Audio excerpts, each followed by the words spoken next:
In today's video, we are going to be making a savory puff pastry that's filled with potatoes and onions and served with a creamy feta and chive cheese sauce. It's completely vegan and it makes a great holiday side dish, or you could serve this as a savory option for a festive brunch. Thanks to Thrive Market for teaming up with me, and let's get started. The other day I was watching the Great British Baking Show and they had a technical challenge where they had to make Paul Hollywood's pithivier, and this is a dauphinoise potato and caramelized onion pithivier, which is a really fancy way of saying creamy scalloped potatoes, caramelized onions, all baked inside puff pastry. And it looked so good. I immediately wanted to make it vegan, of course, but I just had this like buzzing energy. I wanted to make it. So today we're making it and I'm so excited. We're gonna make it together and I'll kind of take you through the steps. I know just from looking at the recipe, which I found online and I will link below, that I'm not gonna be able to just use his recipe and swap out vegan ingredients, which you can sometimes do and it works really well. But especially when it comes to puff pastry and kind of technical things like this, I think that one, I know an easier way to do some of these things, and two, I have a couple little secrets that I know will make a really delicious vegan version of this 17th century dish. So let's go ahead and make it.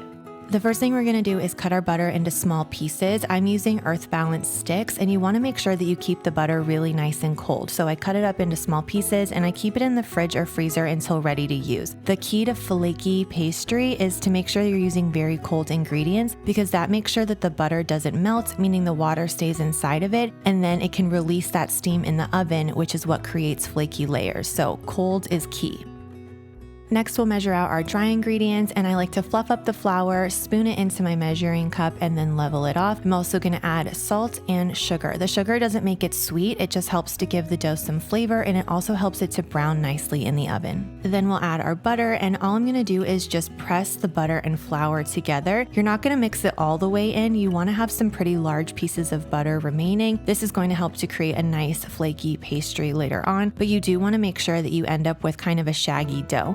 Then add your ice water and it will look a little bit like this. It's not gonna hold together super easily at first, but just knead it until everything holds together, divide it into 2 discs and chill. Chilling is super important for hydrating the flour. In the meantime, I make the filling, and you can do this by hand with a mandolin or with a food processor. You want to cut it into, well, here's the thing. You want to use the slicing tool so that you get slices of potatoes, but my food processor was mad at me for not having used it for a while, so it malfunctioned and started shredding the potatoes, but I decided to keep going with it because mistakes happen in the kitchen, and whether they are thinly sliced or shredded, it's still going to taste delicious. We're going to then cook the potatoes in milk. This is almond milk with a little bit of salt and garlic. Don't worry, the full recipe is written below. And you don't want to cook them all the way until they're soft. You want them to be tender. And then we'll reserve the almond milk that the potatoes were cooking in, because that's going to be used to make the cheese sauce later on. But all you do is just strain the potatoes and then spread them onto a cookie sheet so they can cool completely. This is really important because you don't want to put the hot potatoes on the cold dough. While the potatoes were cooking, I also sauteed some onions and set them aside to cool. And then I'm gonna roll out the first disc by breaking it into 4 pieces, stacking it on top of each other, and then rolling it out. This will create some nice flaky layers. Now here's where my recipe is probably the most different than Paul Hollywood's. He laminates his dough at this stage, which is basically where you roll out the pastry and then you add another layer of cold butter on top. You grate cold butter over the whole surface, and then you fold it up like I just did with the butter in between and chill it. And what that does in his recipe is it creates almost like a croissant, which I'm sure is delicious, but I find that that's a lot of extra butter and also a whole nother stage of chilling, which just requires more time. And I think you can skip that step. This dough is really flavorful, and I just find it a lot easier to make a more traditional pie dough for this. So that's what I went ahead and did. You want to roll it out nice and thin, and then I use my large mixing bowl to create a guide, and I'm just going to run my knife along the surface of the dough to create a perfect circle, which is going to be the bottom layer. And then I am going to chill it, but just for 15 minutes. You want to keep the dough nice and cold. If it starts to get kind of shiny or floppy, the butter inside is melting and you're not going to have a flaky dough. So we'll start by adding our potatoes, and you want the pithivier to have kind of a dome shape, so make sure there's more filling in the center. Then add your onions and a sprinkle of nutmeg and place the second pastry disc on top, and then we'll go through and press the edges together to make sure that everything stays inside, and we'll use 2 fingers to create a scallop design, which looks really pretty. Now this was my favorite part that I learned from his recipe. You basically take a sharp knife, place it in the center, and then create these kind of swerved lines. Like they're not straight down, they kind of have a bit of a curve to them, and it ends up looking so pretty. Cut a little hole for ventilation at the very top and let this chill. While that does its thing, I'm actually just gonna go through my cupboards, my spice drawer, and the condiment section in the fridge and jot down anything that I'm out of, low on, or might be expired. I wanna go through, clean everything out, and make sure that I jot down the stuff that I need, because I like to have my pantry really well stocked before the holidays. It just makes holiday cooking and grocery shopping so much easier when you have the basics. I actually talk about how to stock your pantry with what I think are the vegan essentials in my new cookbook, Vegan Party Planning.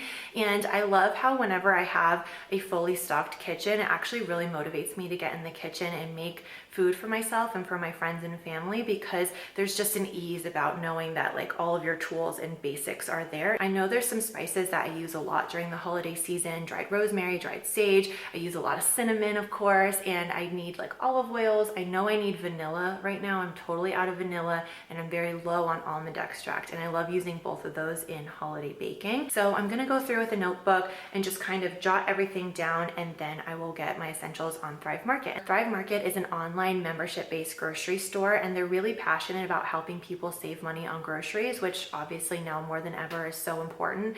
And they have so many brands that I find at my regular grocery store, but at a discounted price. All the best vegan snacks, condiments, spices. They have so many great spices and teas and coffees.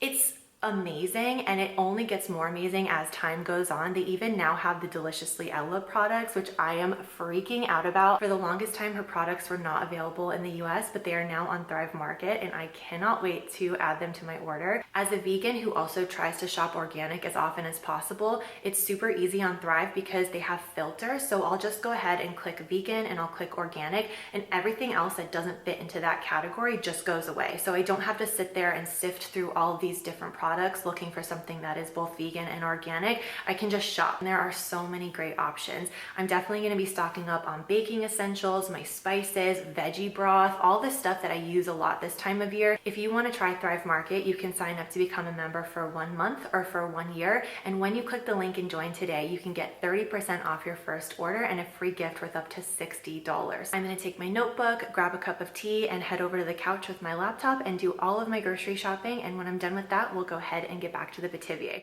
Once the dough and the filling is nice and cold, it can go into the oven. So I just brush the top with a little bit of almond milk and pop this in a 400-degree oven. This is going to bake for an hour. And in the meantime, we can go ahead and make the sauce. This is such a cool sauce recipe. You basically use the almond milk that the potatoes were cooking in, which have some of the potato starch, which is how the sauce gets nice and thick. Add a little bit more almond milk, some miso paste, and nutritional yeast, along with vegan feta, and finish with some chives and black pepper. Once you do the spoon test, which is you dip a spoon into the sauce and run your finger down the back. If the lines don't run together, you know it's perfect. You can go ahead and turn the heat off and set that aside. And this is what the pastry looks like when it comes out of the oven.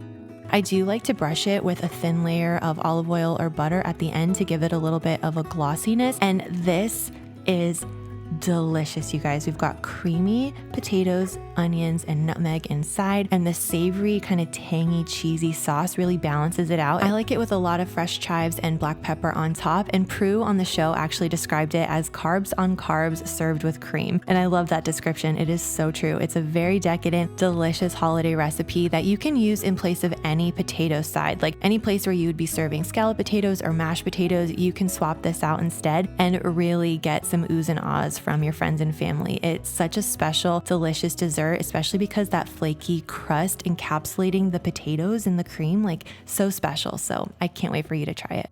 So fun to do, so I hope you guys enjoyed it. If there's any recipes that you see on a TV show that you want me to veganize, comment below, let me know about it, and I'll try my best to make another video like this because I really enjoyed the challenge and it turned out so well. So I hope you guys enjoy making it as well. The full recipe that I made is going to be in the description box below, as well as Paul Hollywood's original recipe. And if you're like a recipe nerd like I am, you can really see they're very different, but I think he would be proud of this. I don't know. I really loved it. Nicholas really loved it, and I'm excited for you to give it a try. Give this video a thumbs up if you enjoyed it, and I will see you in a video very soon. Bye.